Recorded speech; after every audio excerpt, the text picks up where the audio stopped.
Hello and welcome back to Elder Sign, a weird fiction podcast by Clay Temple Media. I'm Glenn McDorman. And I'm Brandon Buddha. This episode, we're talking about the Arthur Machen story, The Bowmen, originally published in the newspaper The London Evening News on September 29th, 1914.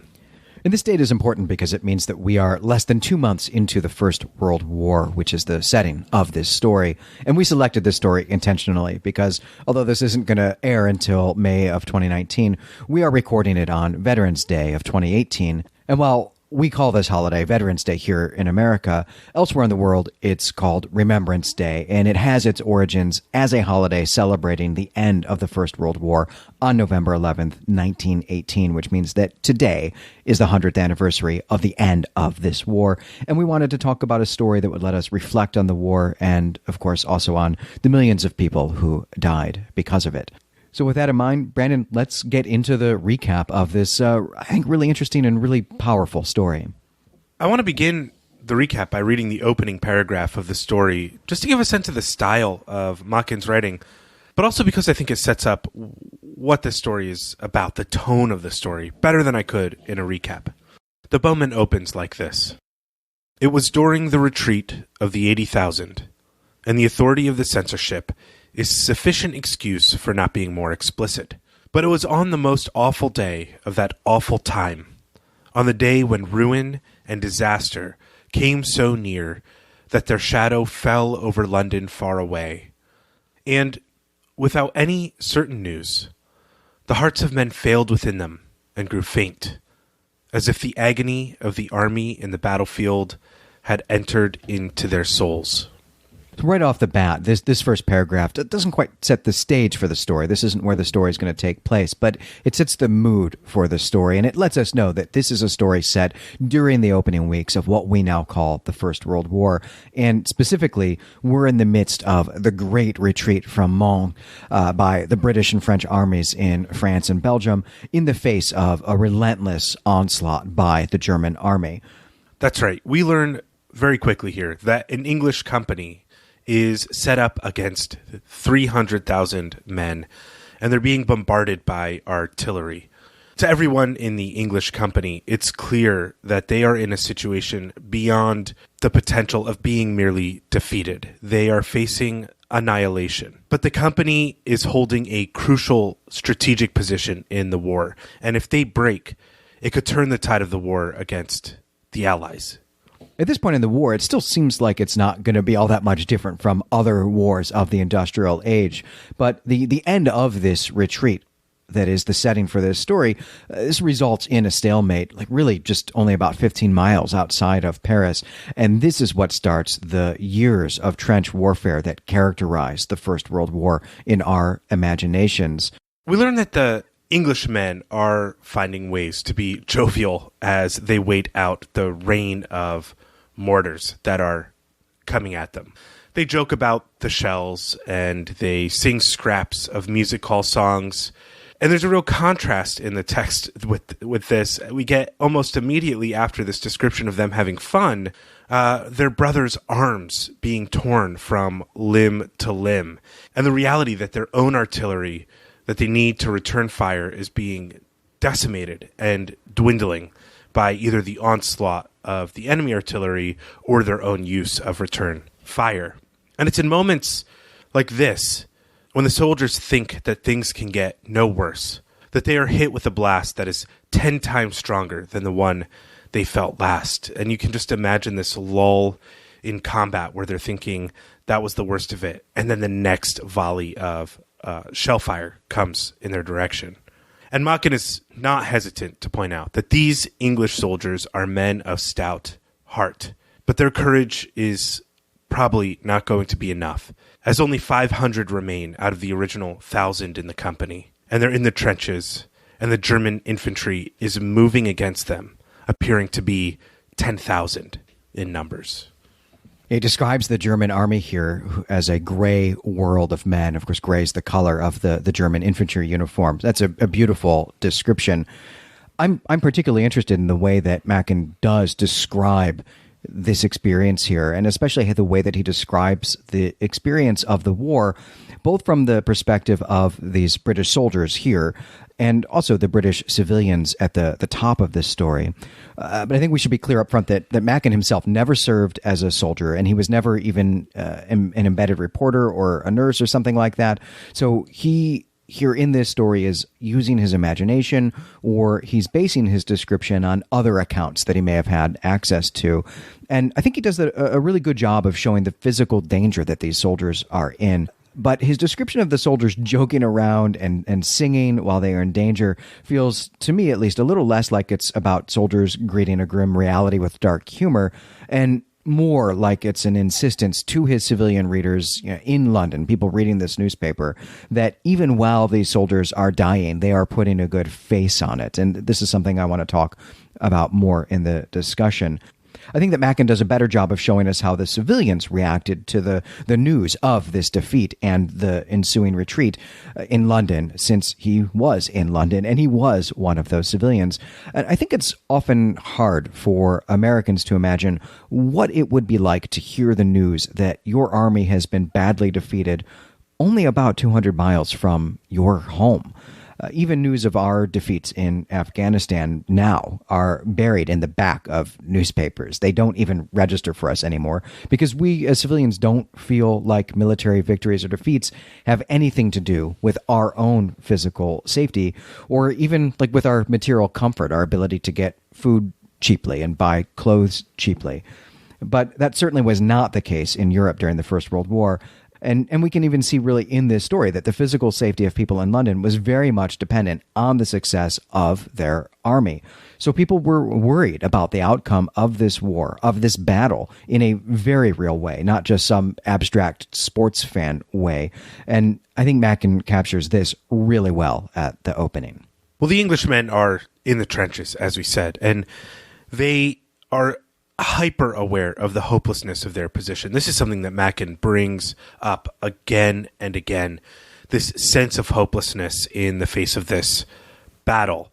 And as the men are really aware of this wall of infantry coming towards them as they are being pinned down by artillery fire, the men decide that the best thing to do is to just bid one another farewell. They shake each other's hands. They sing a song. They improvise a new version of Goodbye, Goodbye to Tipperary that now ends with the phrase, "We shan't go there." The officers, though, are not willing to just let their men go so quietly. So they rally them and get the men focused on the battle by letting them know that there's probably not going to be any better chance than right now for a demonstration of high-class fancy shooting. So the English soldiers turn to fire on the German infantry. And it is the case that the English company drops many Germans, but it won't have an effect on the reality that their position is about to be overwhelmed. This scene reminded me a lot of basic training. Brendan, you did your basic training a little bit later than I did, but mine came really maybe less than a decade after the end of the Cold War. So when I was going through basic training, the concern still was that we were going to fight not Soviets anymore, but Russians.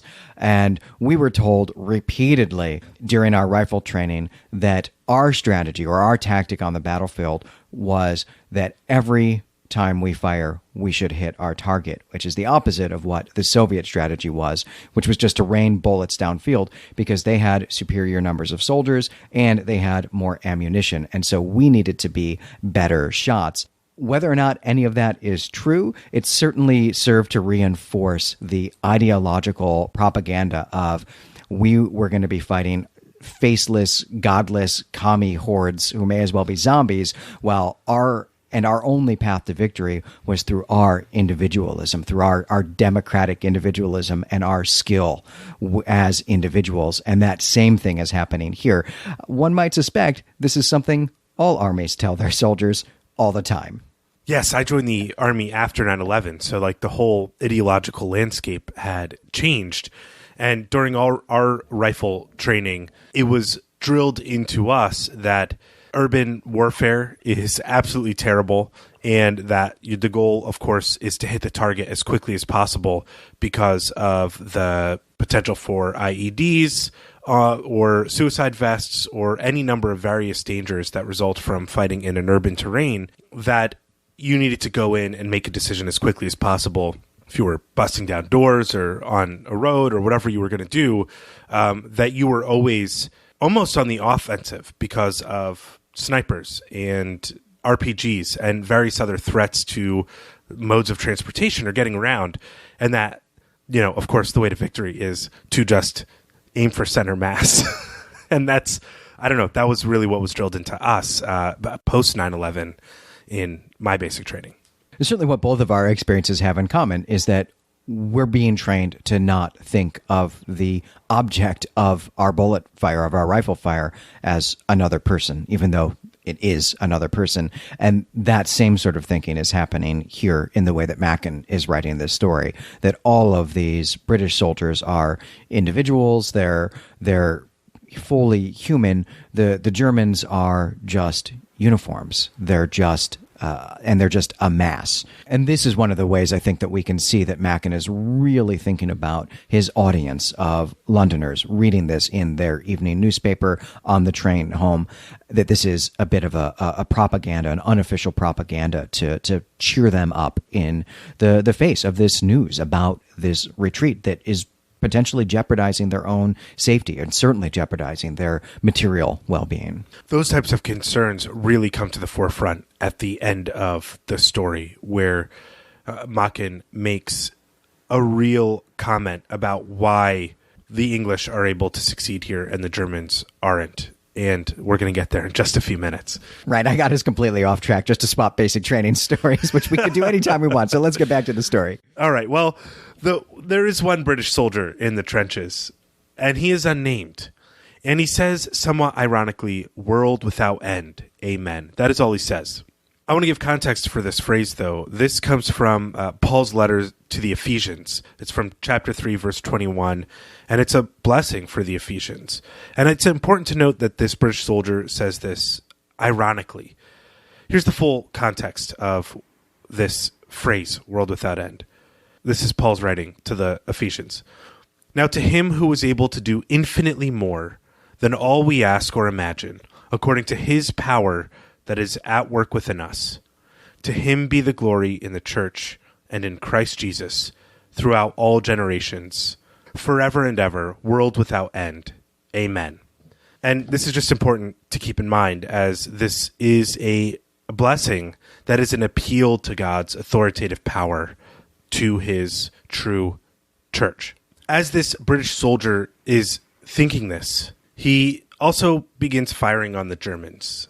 And for some reason, he thinks of a vegetarian restaurant that he had been to in London. This restaurant is the kind of place that made so-called steaks out of lentils and nuts.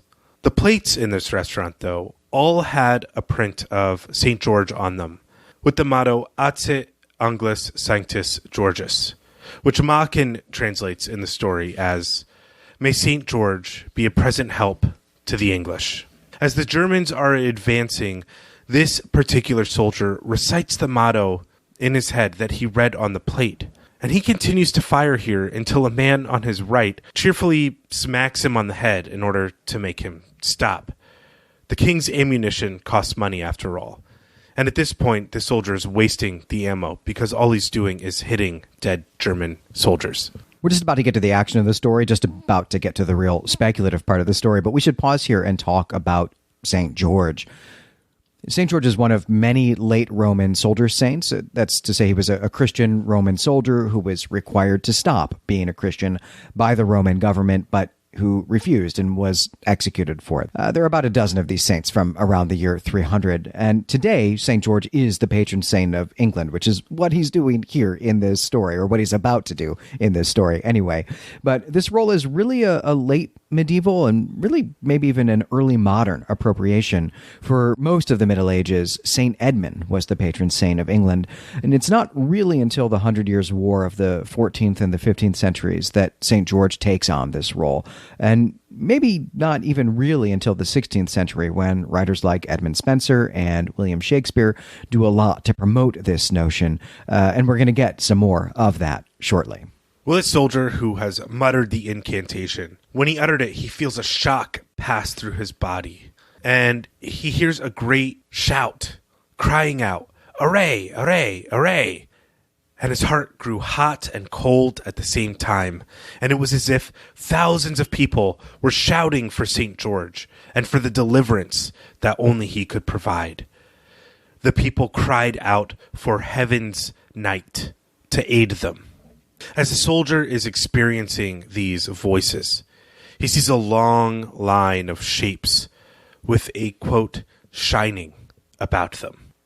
They were men who drew the bow and once released, shot their arrows at the German army. The Germans now are going down in the thousands rather than the singles or the tens or the hundreds. And this is something that is clearly impossible for the English to do with their weapons loadout on their own power. This initial scene of the spectral bowmen slaughtering these German soldiers, I think, has some real interesting features. One, Machen has his English soldier stumble on what to call these German soldiers, and he has him settle on gentlemen in such a way that we know that he either says the word gentleman ironically, or that Machen is letting his readers know that what this soldier really called them is a name that cannot be repeated. And I think that's my preferential reading as someone who accidentally slips into speaking like a soldier in his classroom from time to time. And Machen also tells us here, so casually really that it barely registers, that the German officers are shooting their own soldiers for refusing to keep advancing.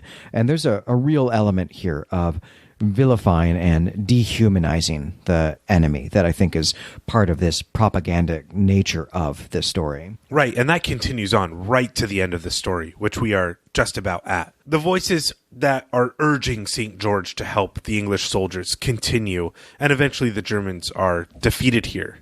The Germans, who were ruled by scientific principles, believed that the English must have used shells containing an unknown poisonous gas, as the German bodies here on the battlefield were found with no wounds. And it's left for us to understand that only one English soldier knew the truth of this victory. And this is the soldier who knew what nuts tasted like when they called themselves steak. And this soldier also knew that St. George had brought his Agincourt bowmen to help the English. And this is the end of the story.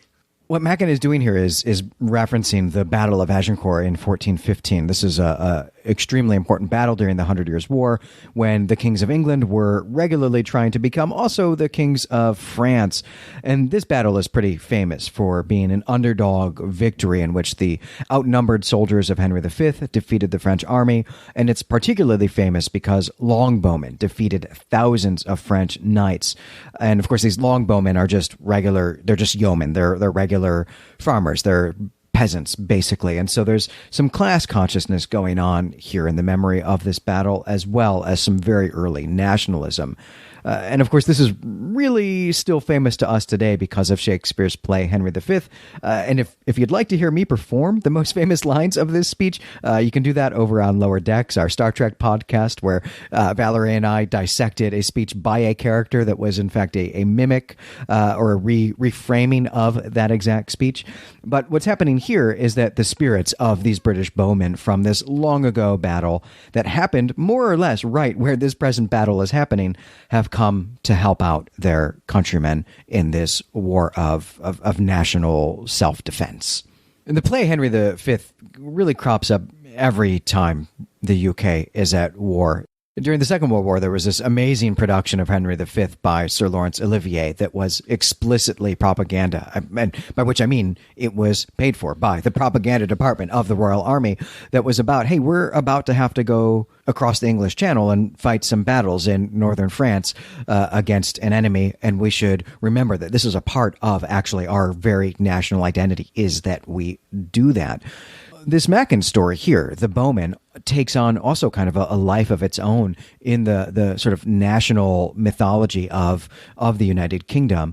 And in part, this is because Machen published this story in the newspaper, and many people who read it didn't realize that it was in the fiction section of the newspaper and read this as a news bulletin. And people began talking to each other about it, and basically a long game of telephone happened. And by the end of the war, everyone in the UK believes that something like this story actually happened at the very outset of the war. And the story that most people believe, though, is not that it was the Bowmen of King Henry V from the Battle of Agincourt, but that it was St. George and an army of literal angels from heaven, that it was God intervening here to protect the British Expeditionary Force from complete destruction, which would have led to the immediate loss of the war and potentially the invasion of the UK. And this is something that even before the end of the war shows up in other types of propaganda, and you can find hundreds of sermons delivered, especially in early 1915,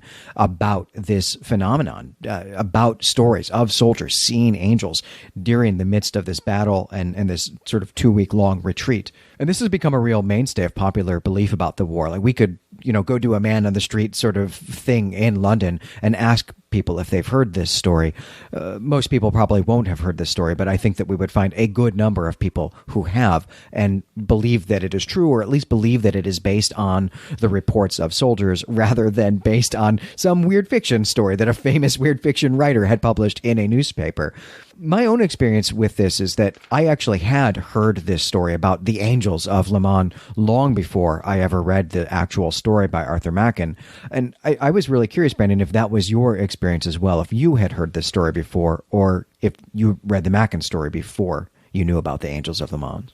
Neither was the case for me. So this was my first encounter with this story. I've not really been a student of 20th century history that much, other than history of ideas and thought, which many would say is not as necessarily impactful as the history of war in the 20th century. But really, until the past couple years, I've encountered the world wars in the 20th century the failure of the Enlightenment project, the booming of global capitalism, the way the United States conduct itself in the world as foreign policy, and the types of ideas that continually produced in the 20th century these sort of genocidal tyrants. So I had not really encountered this story. It wasn't a part of my growing up, learning about World War I or World War II. I didn't really have much family that fought in the military. My grandfather was an Air Force reservist during the Korean War, but did not fight overseas. So this was really my first encounter with this story, and I printed this off of the Gutenberg Project, which I highly recommend people use as a resource here. These stories are free. And read Machen's introduction to the story and was absolutely surprised that this had really become the first meme, really, of World War I. And it really, really blew me away. The way generals were even reciting this story as remembering it happening. It instantly became part of the cultural memory of England for the war. The First World War has been a huge presence in my life. I mean, I remember reading this story about the Angels of Le Mans in the very first book that I really actually remember checking out from the library in the 3rd grade. All of my childhood favorite writers, J.R.R. Tolkien, C.S. Lewis, several others, were all soldiers who fought in the First World War. And it was clear to me from the start that their experiences had infused the way that they were writing their fantasy novels and their children's books. And that's really where I want to go with our really kind of only discussion point for the night, is to situate the Bowmen in the wider scope of the literature of the First World War. I think it's probably fair to say that the main theme of the literature that we regard as being World War I or First World War literature is disillusionment. Wilfred Owen comes to mind as being perhaps the most emblematic figure here. He was a Welsh poet, a British poet, who was critical of British culture and really critical of the aspects of British culture that taught young children, young British children, boys in particular, that there was glory in fighting and dying for the empire. And his most famous poem is about how, in fact, there is absolutely no glory in watching a man choke to death on his own body during a gas attack. Yeah, Wilfred Owen is a really interesting case, and he's written some fantastic war poetry, and almost all of it was written while he was fighting in war. Wilfred Owen died 1 week before Armistice Day in a battle. And it's absolutely tragic for somebody this critical of the war who still had that drive to fight. There was this culture still around military honor being noble, being something worthy of achieving, even though you're watching people die really brutal deaths and pointless deaths at machine gun fire and mustard gas and different things like that. A lot of Wilfred Owen's poems are fantastic, and Wilfred Owen even had a chance to not return to the trenches. He was involved in a friendly fire incident, and his supervising officer said, "Don't go back to the front line." And he insisted on going back, and he was killed, as I said, 1 week before Armistice Day, and his mother actually got the news of his death on Armistice Day. He's one of my favorite. He's become one of my favorite literary figures out of World War I. And I do also want to say that a lot of the people that I read as a teenager when I was really getting into reading were people like C.S. Lewis was a major influence as a young man for me. I knew that he fought in World War I, and other writers. I also found the same thing that you found, that something about being a soldier shaped them as a writer. And I, back then, thought, well, you have to go to war to be a writer. Fortunately, that turns out not to actually be true. Some of the other, I think, major First World War writers include people, Lewis and Tolkien we've talked about, but also Ernest Hemingway and Robert Graves, who's, I think, less well-known now than he was really in our parents' generation. He wrote the novel I, Claudius, which was, a smash hit on the BBC and also PBS back in the 80s. I remember watching my parents watch it in the basement of my childhood home back in the 80s. Robert Graves is a kind of a personal hero of mine. He was a great classicist. And when the war was over and he went back to the UK, he wrote a memoir called Goodbye to All That is actually about him finding it impossible to really go home again. And in fact, Graves left after really just about a year back in the UK, said, I can't live here anymore. We find this same sentiment in The Lord of the Rings when Frodo says, yes, Sam, we saved the Shire, but not for me. I can't be at home again. Hemingway also couldn't go home again. He had to just be an alcoholic in Paris after this. And this, to me, is this inability to go home again, or the sense that I cannot go home again. Home is not for me anymore, is another of these major themes of First World War literature.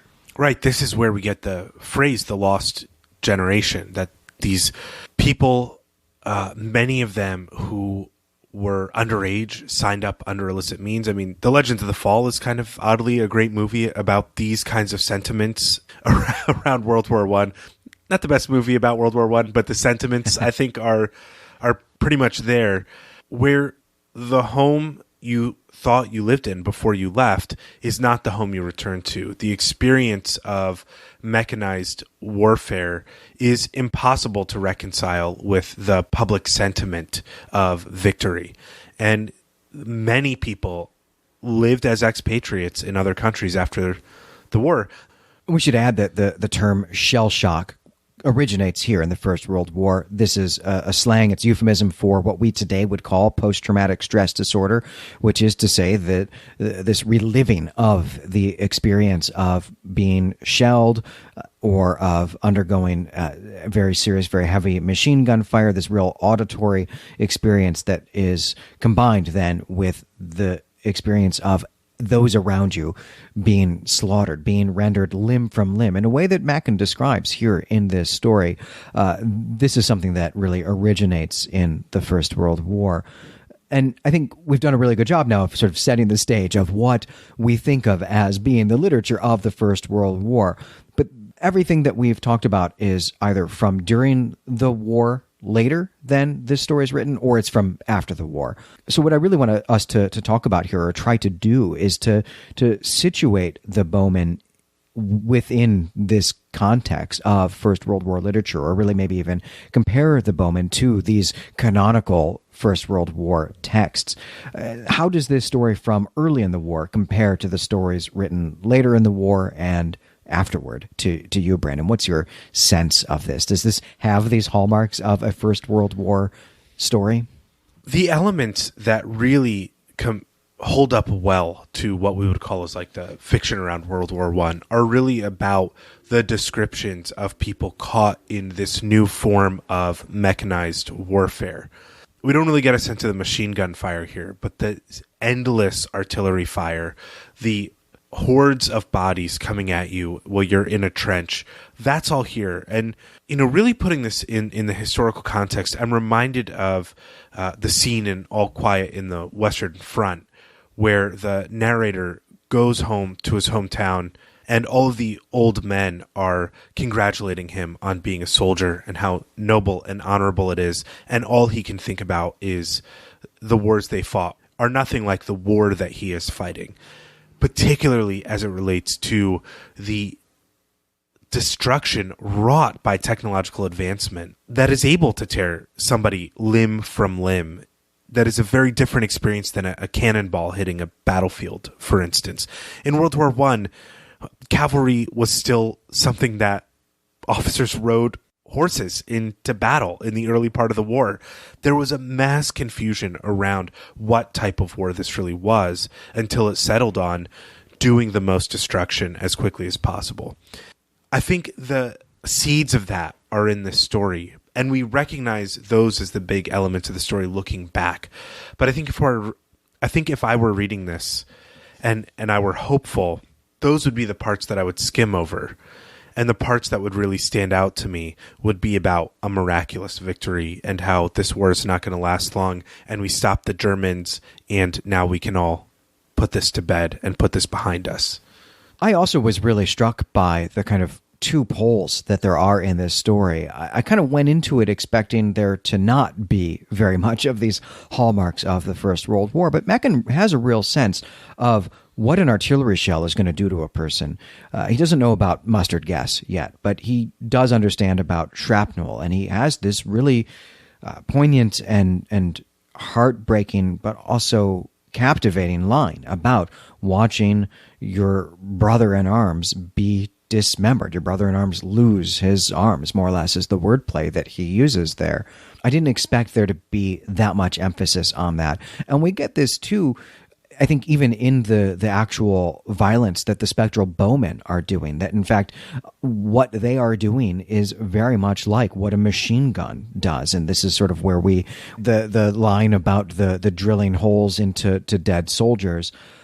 But on the other hand, there was also this merry old England sense here as well, this real nationalistic, real patriotic sense that the war's going badly, but we could still be home by Christmas. We can still win this thing. So there is still this propaganda element here as well.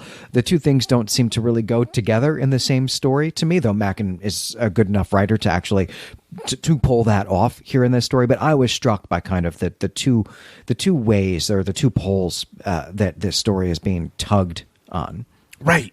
Machen does do something with mustard gas, though. I mean, there is this sense that where you connected the drilling holes into the dead German soldiers as being machine gun fire, the Germans, who are rational people, don't see wounds on the bodies and think it's a new kind of poisonous gas. He's 2 months into the war, maybe predicting chemical warfare that will take place, in a very short period of time. Yeah, that's absolutely right. That's totally fair. I guess where I was really contrasting Machen with other writers who deal with the gas, Wilfred Owen in particular, is that he doesn't describe what that does to your body, which is what Owen does in Dulce et Decorum Est. That's a fantastic poem, and everybody should read it if they haven't already. But Machen is as you said, and I really can't emphasize this enough, dehumanizing the Germans. He just says things like dead Germans. He doesn't even give them soldier or person. He says something to the effect in this story, like they've abandoned our God, and this is why they deserve what they get. And to me, that's a message that I can no longer stomach, really, as a person who has been a soldier, been in the military, but has kind of tried in later years to consider pacifism as a real alternative to this sort of attitude towards the other. And I think that's exactly the most important hallmark of literature from late in the war and especially from after the war is, in fact, the shedding of this nationalism. It's the shedding of this idea that I, as a soldier, was a victim of the other guy's armies, or that my comrades in arms were killed by the other soldiers. And people are left actually with a sense that, no, in fact, it's all of the soldiers who are the victim of the war with a capital W. And for many, even the sense that we were all victims together of what our states, what our countries did to us by sending us to fight this utterly senseless war in the first place. And that attitude and that understanding is really the cultural and social impact of the First World War, out of which grow things like the women's suffrage movement and looking to alternative forms of government, whether it's fascism or socialism or just outright communism. And that's really one of the big cultural and social impact of the war. And I think we should keep that in mind when we are reading the Bowmen. But I think most importantly, what we should bear in mind is that almost 100 million people died in this war, 15 million of them actual soldiers, like the people that Machen is writing about. That's why we wanted to read this story tonight, use our podcast here as a way to remember those people who died in this just complete tragedy 100 years ago. It's always worthwhile to take time out of your life to really think about the conditions under which your life is possible and the certain types of absurdities and the century of war that has really brought about the conditions of flourishing for many of us that we live under today.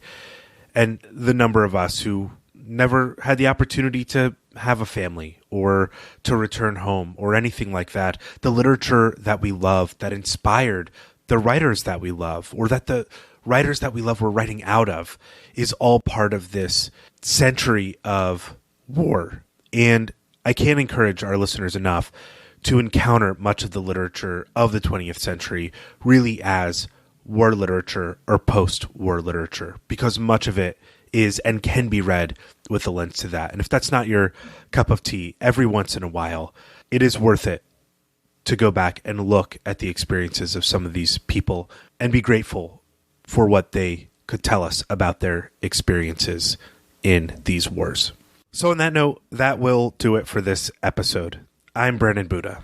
And I'm Glenn McDorman. You can find us and our other creative projects at claytemplemedia.com. Head over to the Clay Temple Forum and let us know what you thought of the Bowmen and its history as a story, an early World War I story as well. Next time, we'll be reading The Statement of Randolph Carter by H.P. Lovecraft. And until then, we greet you and say farewell.